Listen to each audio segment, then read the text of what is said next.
foam roller and you want to know how to use it properly for lower back pain relief, I'm Eva Venes of PainFreeForLifePilates.com, located in San Diego, California. And today I'm going to show you the best foam roller exercises so you can finally get lasting relief and not have constant pain in your lower back. First of all, make sure you subscribe to my channel for weekly content on how to eliminate chronic pain without drugs and surgery, and how to improve your strength, flexibility, and mobility. Just click the red subscribe button below or click on my channel page to see more videos. Living with lower back pain is very hard, both mentally and physically, and a lot of people struggle to find help. When you look for exercise or stretching ideas, a lot of them are too strenuous or too advanced, even downright dangerous. I have been successfully helping people eliminate lower back pain for about 15 years now, and the key to solve this problem is more complex than just some simple stretches. If you have been foam rolling your back for a while and you see some improvement but the pain keeps coming back, today I'm going to teach you the best solution by showing you how to use a foam roller properly, what mistakes to avoid, and how to get rid of the pain by integrating stretching, mobilizing, and strengthening into your foam roller routine. The foam roller is a myofascial release tool that eliminates muscle tightness and tension. Whether you use one regularly or this is your first time, you want to make sure that you use that roller properly, otherwise you could make your condition worse. I'm going to show you first how to roll your lower back properly, because I often see a common mistake with it.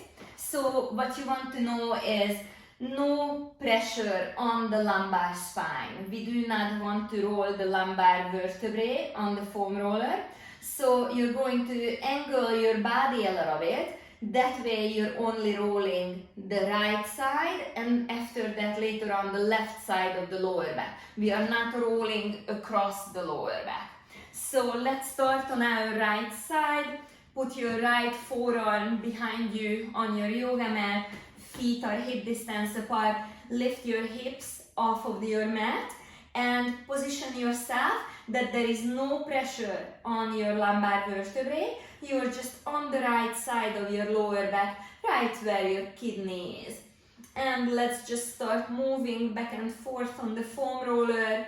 Make sure that you avoid the bottom ribs because they are so-called floating ribs, so they don't have attachments on your sternum and they need a little bit more gentle massage than putting your full body weight on them. If the roller gets away from you, just reposition yourself and be sure not to roll over bones, just roll your soft tissue. Let's repeat this on the second side as well. So again, you want to avoid putting pressure on your lumbar spine. Don't let your vertebrae touch the roller. And just go back and forth on the left side of your back, just massaging the lower back muscles, right below the rib cage down to the hips. As I said, avoid bones because you're not doing anything productive by rolling over bones. You could bruise yourself and also it's quite painful.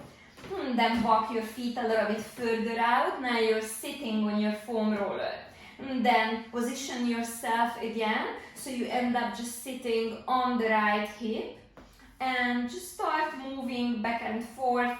Don't go too high. Don't go too low towards the back of your leg or your sit bone. You just want to roll that fleshy part of your hip right next to the hip socket. You could even cross the right foot over the left knee, and that way you're going to open up your hip a little bit more. You can get more to the deep hip rotator muscles. Then let's repeat this on the other side as well. So now position yourself that you're sitting on your left hip. And let's go back and forth on the soft tissue. Avoid rolling over bone. There is no set number of repetitions. You can do any reps between 5 and 20 or even more if you enjoy. Then let's revisit the right side. Now we are straightening the right leg and turn your body even a little bit more, so now you can get to the side of the hip. And just roll the soft tissue again. That area is usually tender for a lot of people, especially if you have lower back pain. That is probably going to be really sensitive, so don't be surprised. Now let's roll the second side, so the left leg extends. You want to turn even more than before and just try and get into the left side of the hip. The reason why we are rolling the hips when you have lower back pain is because your hip muscles originate on what's called the thoracolumbar fascia, which is in the lower back area. So your hip muscles and your lower back muscles interlace with each other. Then after we rolled out the hips, it's time to create some length in your hip flexors. So lay down on your back and bring the foam roller underneath the sacrum and the tailbone just to support the pelvis. And extend your right leg out, try and lengthen it out of the hip socket. Squeeze the right hip so you get a deeper opening, a nicer stretch in the front of your hip, maybe in the quadriceps as well. And let's draw the left knee towards the upper body.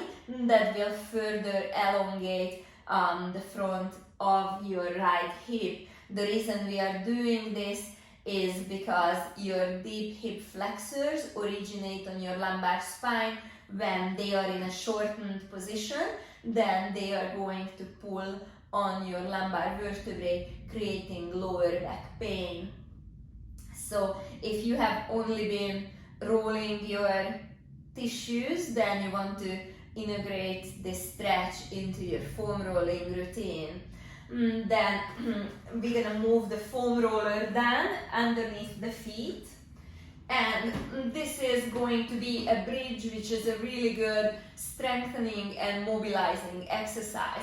So tuck your pelvis under and roll up, hold your bridge, squeeze the hamstrings and the glutes, then articulate your spine and roll down.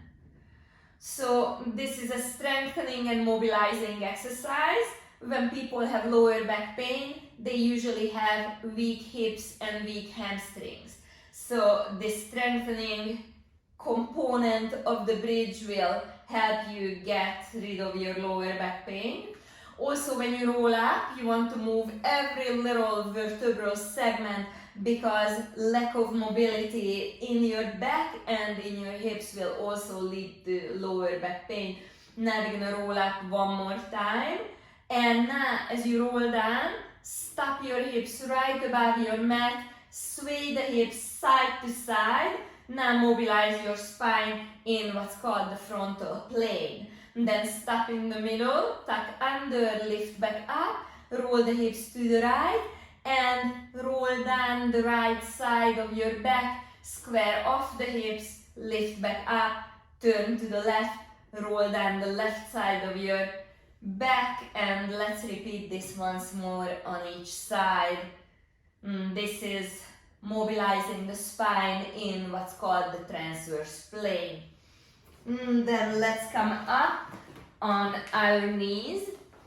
And we are doing another very nice spine stretch. So just put your hands on your foam roller, push that roller away from you, like a child pose in yoga.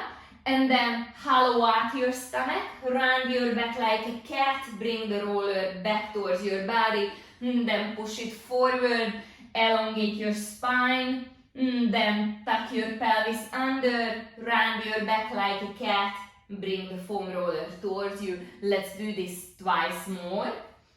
Push it away, Give your back a nice lengthening. Then round your back, move through the segments, get them moving, they're gonna feel much better. And one last time. Okay. Now let's take a seat, fold up your legs in a Z position and place your hand on the foam roller, roll it away from you, keep the opposite hip down. Reach over your back or over your head and just try and open up your side body, that muscle that we rolled in the first place called your quadratus lumborum. It's a really important muscle to lengthen out when you have lower back pain. Now place both of your hands on the foam roller and roll it away, push it away, so in the right side of your back gets a nicer, deeper stretch. And let's do this on the second side as well. A side body stretch for that big lower back muscle that we rolled in the first place, your QL. And place both of the hands on the foam roller, push it away, open up the left side of your back now. And this is our last exercise for today. So as you can see, I used the foam roller for other things besides just simply rolling the muscles. You want to integrate these movements into your foam rolling routine, because if you only foam roll but you don't stretch, you don't mobilize, you don't strengthen, then you're not going to see as good results as if you integrated these other techniques into your routine. If your lower back pain is being a really big problem and it's constantly bothering you, I would like to tell you that I have a lower back pain program that you can access on my website www.painfreeforlifepilates.com. This is a program that includes over 50 healing corrective exercises designed to help eliminate lower back pain. So please visit my website www.painfreeforlifepilates.com and go to my shop. For more great video tips on how to eliminate back pain or any kind of pain, please come back to my YouTube channel for weekly updates. Thank you for joining me today.